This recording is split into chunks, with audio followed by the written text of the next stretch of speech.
Hola, ¿qué tal? Nuevamente estoy con ustedes. Soy la maestra Jazmín Morales Toxqui y el día de hoy abordaremos un par de temas muy conocidos, pero desde una perspectiva epistemológica. Se trata del monismo y del dualismo metodológico. Bien, pues los métodos cualitativos y cuantitativos empleados en la investigación en las disciplinas sociales corresponden respectivamente a las posturas epistemológicas del monismo metodológico y del dualismo metodológico. Estas posturas limitan enfoques y diseños de investigación bajo los que se llevan a cabo los proyectos, determinándose así el tipo de resultados que se van a obtener, así como la índole de las conclusiones a establecer. Ambos enfoques parten de la forma en que el investigador conciba la naturaleza de los hechos y los fenómenos sociales, y en consecuencia de los objetivos y metodologías que acepte para la investigación. Y por último, de la actitud hacia los valores epistémicos y de los modelos del conocimiento, cientificidad y racionalidad que adopte. Pero antes de continuar, quiero que conozcamos el concepto del saber y del conocer, pues para conocer algo es preciso tener una experiencia personal y directa.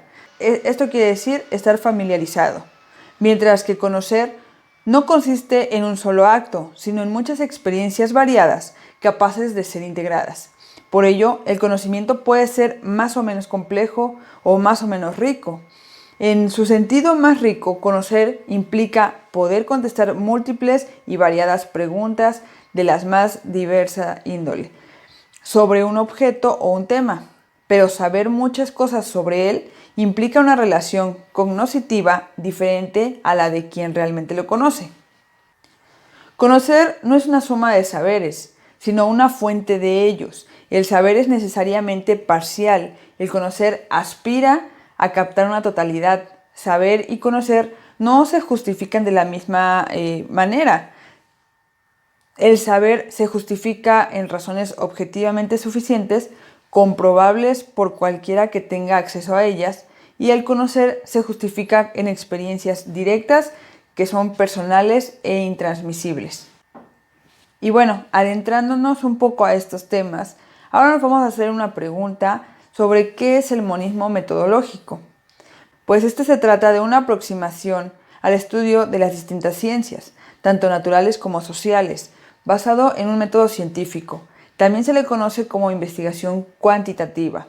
En este sentido, el abordaje del monismo metodológico procura una perspectiva de estudio única para toda la realidad. Esta metodología se opone al dualismo metodológico. Lo que procura el monismo es dar un tratamiento epistémico a cualquier fenómeno. Esto quiere decir basado en datos precisos.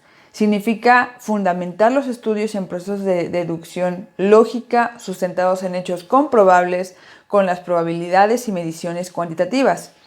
La finalidad del monismo metodológico es la cuantificación numérica de lo humano. Filosóficamente, este modelo de pensamiento se remota al positivismo de Comte. Y me van a decir, ¿qué dice Comte? Bueno, Comte dice que es el análisis científico el que permite deducir tanto la estructura como los cambios que se dan a los procesos sociales, incluso en su aproximación al conocimiento humano. Comte plantea tres instancias. La primera de ellas es la fase mágico-religioso. En esta instancia, las explicaciones en torno al mundo estarían en el ámbito de lo irracional, pues se creía que lo divino era el medio para interpretar los fenómenos físicos y humanos en general.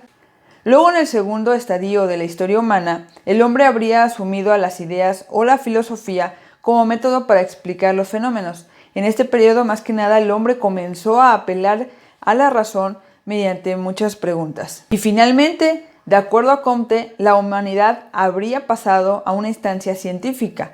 En dicha fase, la explicación de todos los fenómenos se procura mediante el método científico, al igual que mediante el recurso de ciencias exactas como las matemáticas. El monismo metodológico sería una derivación última del positivismo, referido a los distintos fenómenos. Su pretensión final es abarcar todo mediante la sistematización de los datos científicos. Y esta metodología tiene ciertas características. las cuales son inherentes, como por ejemplo que engloba bajo un mismo método el análisis de todas las ciencias, tanto sociales como naturales. El método que se utiliza es el método científico. Así también se da preeminencia a las matemáticas, así como a las ciencias estadísticas y a las probabilidades para estudiar procesos, tanto referidos a la naturaleza como a las ciencias sociales. Otra de las características es que mediante la articulación de datos científicos se establecen inferencias entre distintos fenómenos o hechos, tanto naturales como sociales.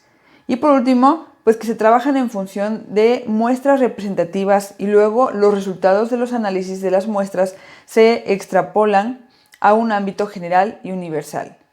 Por lo que se pudiera concluir sobre el monismo metodológico es que el objetivo de la investigación es explicar las regularidades que exhiben los fenómenos humanos mediante metodologías consensuadas basadas en análisis cuantitativos con rigor metodológico para establecer sus resultados replicables como hechos intersubjetivos e inferir conclusiones generalizables con implicaciones para la teoría que sean aceptadas intersubjetivamente como conocimiento en las comunidades de investigación.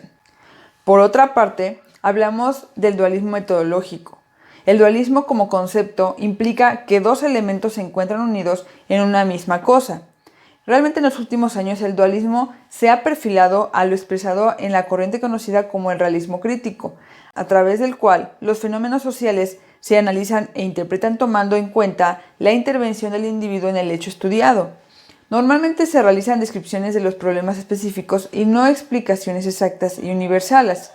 Los orígenes de este concepto principalmente se fundamentan en la teoría del dualismo que se conoce en la actualidad y proviene de lo planteado por René Descartes en su obra Meditaciones Metafísicas. Según Descartes, la mente es la cosa pensante.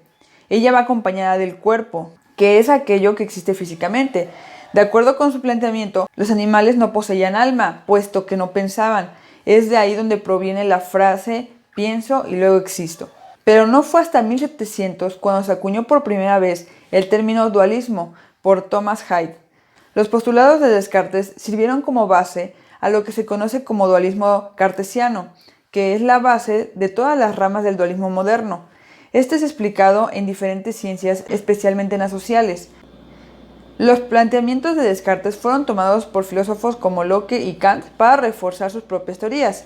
Kant, por ejemplo, mostró sus proposiciones de diferencias entre razón pura y razón práctica. La modalidad de la investigación que implementa la metodología dualista se aplica a los fenómenos sociales.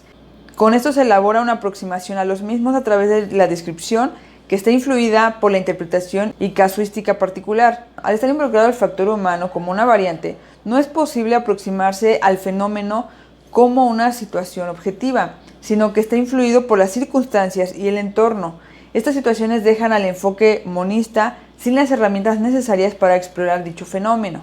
Los proponentes del dualismo metodológico consideran viable solo la descripción, comprensión e interpretación personal y casuística del fenómeno social que son percibidos como ambiguos, inaprehensibles e inacabados, afirmando que los mismos pueden entenderse únicamente mediante métodos basados en una visión global de múltiples elementos con relaciones de complementariedad en sistemas complejos de conducta incierta. Algunas de las herramientas que utiliza el dualismo metodológico son las entrevistas, la observación participante, los grupos focales o los cuestionarios. Sin embargo, a pesar de que las condiciones sean iguales, si dos personas trabajan en paralelo en una investigación de un fenómeno social, sus resultados posiblemente van a diferir. En conclusión del dualismo metodológico, podemos decir que los objetivos de este son comprender e interpretar los hechos y fenómenos sociales para conocerlos en todas sus riquezas, profundidad y complejidad, y describirlos casuística y subjetivamente desde los marcos conceptuales y modelos analíticos cualitativos. Entonces, con lo ya explicado, venimos hablando a su vez de la investigación cualitativa, la cual se traza en objetivos de realizar estudios de caso descriptivo con conclusiones casuísticas no generalizables basadas en juicios e inferencias personales que parten de la comprensión e interpretación de eventos sociales complejos bajo sofisticados marcos conceptuales y modelos analíticos. Toda la evidencia que se analiza cualitativamente son las opiniones y apreciaciones personales de los integrantes de alguna muestra obtenidos mediante entrevistas o cuestionarios, Por tanto, esta línea de pensamiento acepta como cierto e inevitable el que dos investigadores que trabajaran sobre un mismo objeto de estudio y en un mismo momento, en un mismo tiempo, con los mismos objetivos del proyecto de investigación y bajo el mismo método cualitativo, no van a llegar definitivamente a las mismas conclusiones o los mismos resultados. Por otra parte, la investigación cuantitativa busca explicar las regularidades observadas en los eventos de la naturaleza humana, estableciendo sus determinantes con altos niveles de confianza estadística.